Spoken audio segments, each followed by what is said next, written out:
ओम श्री शांब शिवाय नमः। श्री गणेशाय नमः। ओम श्री शिव महापुराण प्रथम कंठ के पूर्वार्ध में विदेशा संहिता के अब चतुर्थ अध्याय का वर्णन सुनिए। अथ चतुर्थोध्याय। विदेशा संहिता का चतुर्थ अध्याय श्रवण, कीर्तन और मनन, इन तीनों साधनों की श्रेष्ठता का प्रतिपादन कैसे करना है, इसका वर्णन सुनिए। तब मुनि जी फिर कहते हैं कि मननम कीदृशं ब्रह्माच्युवणं चापि कीदृशं कीर्तनम वा कथनम तस्य कीर्तयत तथा यथम। हे ब्रह्मा, मनन कैसे होता है, श्रवण का स्वरूप कैसा है और उनका कीर्तन कैसे किया जाता है, ये सारी चीज़ें मुझे आप यथार्थ रूप में बताइए। तब ब्रह्मा जी कहते हैं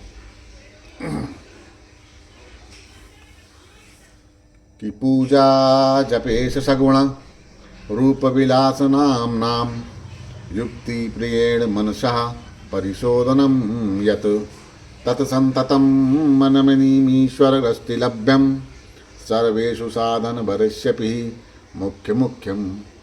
भगवान शंकर की पूजा, उनके नामों का जप, उनके गुण रूप विलास और नामों का युक्त परायण चित्त के द्वारा जो निरंतर परिशोधन या चिंतन होता है, उसी को निरंतर परिशोधन या चिंतन को ही मनन कहते हैं।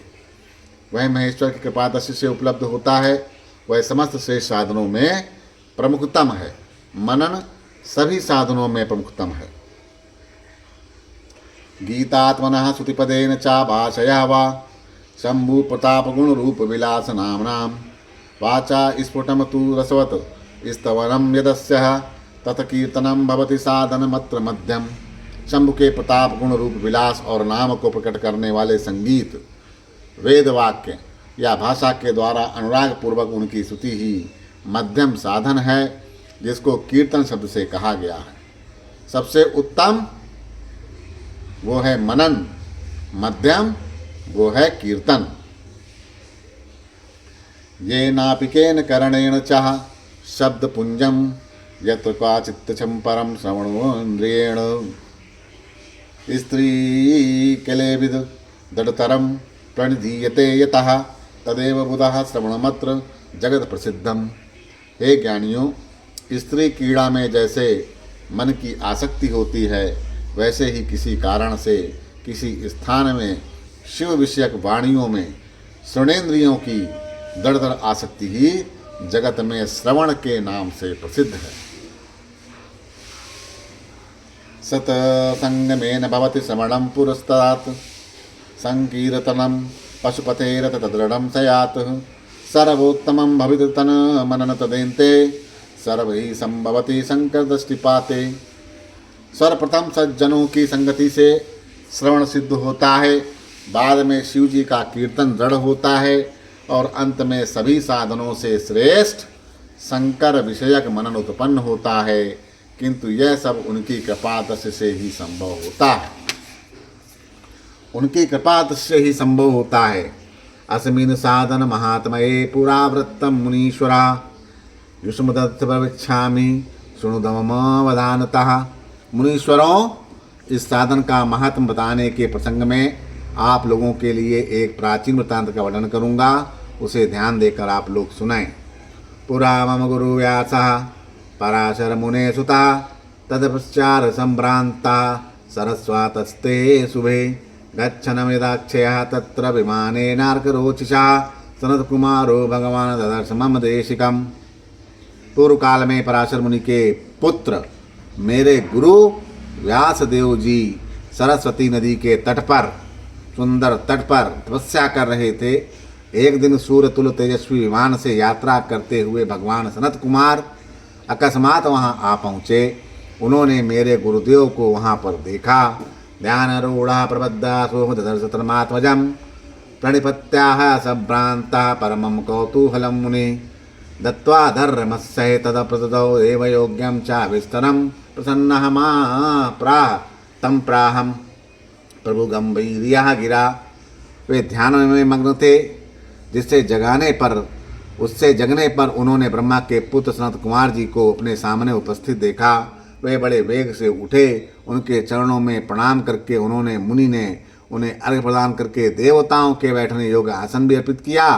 तब प्रसन्न हुए भगवान सनत कुमार विनीत भाव से खड़े हुए व्यास जी से गंभीर वाणी में कहते हैं। सनत कुमार जी कहते हैं व्यास जी से, सत्यम वस्तु मुने दग्धया साक्षात्करण गोचरः सास्योथ सहायोत्र तथ शरसि किंकृते।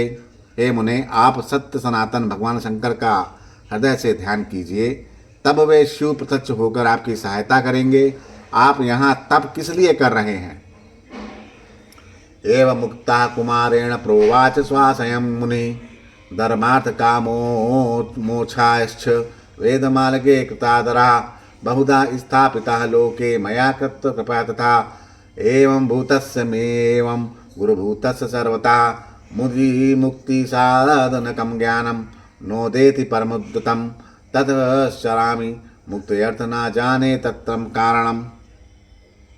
इस प्रकार सनत कुमार के कहने पर मुनि व्यास ने अपना आशय कहा। मैंने अपनी कृपा से वेद सम्मत धर्म अर्थ काम और मोक्ष की कथा को मानव समाज में अनेक प्रकार से प्रदर्शित किया है।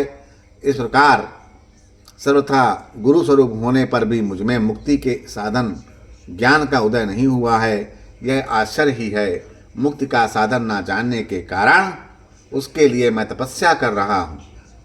इत्थं कुमारो भगवान व्यासेन मुने आर्थितः समर्थः प्राह विप्रेन्द्र निश्चय मुक्ति कारणम। हे विपेंद्रो, इस प्रकार जब व्यास मुनि ने भगवान सनत कुमार से प्रार्थना की, तब वे समर्थ सनत कुमार जी मुक्ति का निश्चित कारण बताने लगे। श्रवणम कीर्तनम शंभो रमणनम चा महत्तरम त्रयम साधन मुक्तम चा विद्यते वेद सम्मतम। भगवान शंकर का श्रवण कीर्तन मनन ये तीनों महत्तर साधन कहे गए। ये तीनों ही वेद सम्मत हैं। पुराहमथ संभ्रांतो हान साधन संभ्रमा अचले मंदरे शैले तत्शरणम आचिरम।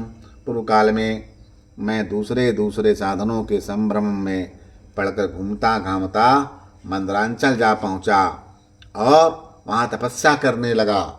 शिव गया ततः प्राप्तो भगवान नंदीकेश्वरा सा मे दयालु भगवान सर्वसाक्षी गणेश्वरा उवाच महानाम सा स्नेहम मुक्ति साधनमुत्तमं श्रवणं कीर्तनं शंभो रमणनं वेद सम्मतं त्रिकं च साधनं मुक्ते शिवेन मम भाषितं श्रवणादात्रिकं ब्रह्मान् कुरुष्येत मुहर।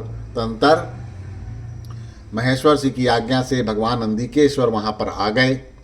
नंदीकेश्वर जब वहाँ पर आए, उनकी मुझ पर बड़ी दया थी।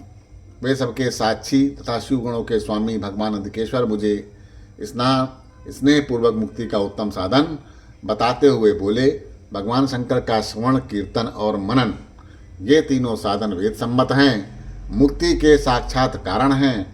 यह बात स्वयं भगवान शिव ने मुझसे कही है। अतः हे ब्रह्मांड, आप श्रवण आदि तीनों साधनों का बार बार अनुष्ठान करें। एवं मुक्त्वा ततो व्यासं सानुगो विधिनंदनः जगाम स्वामी मे मानेन पद्मं परशोभनम् एवं मुक्तम समासेन पूर्ववृत्तानमुत्तमम्। व्यास जी से बार बार ऐसा कहकर अनुगामियों सहित ब्रह्मा पुत्र सनत कुमार अपने विमान से परम सुंदर ब्रह्मधाम को चले गए। इस प्रकार पूर्व काल के इस उत्तम वृत्तांत का मैंने संक्षेप से वर्णन कर दिया है। तब ऋषि जी कहते हैं, श्रवणादित्रयं सूत मुक्तोयुपापाश्वैरितः श्रवणादिके शक्ता ही कृत्वा मुनिते जना अयत्रनेव मुक्तः स्यात् कर्म केन हेतुना।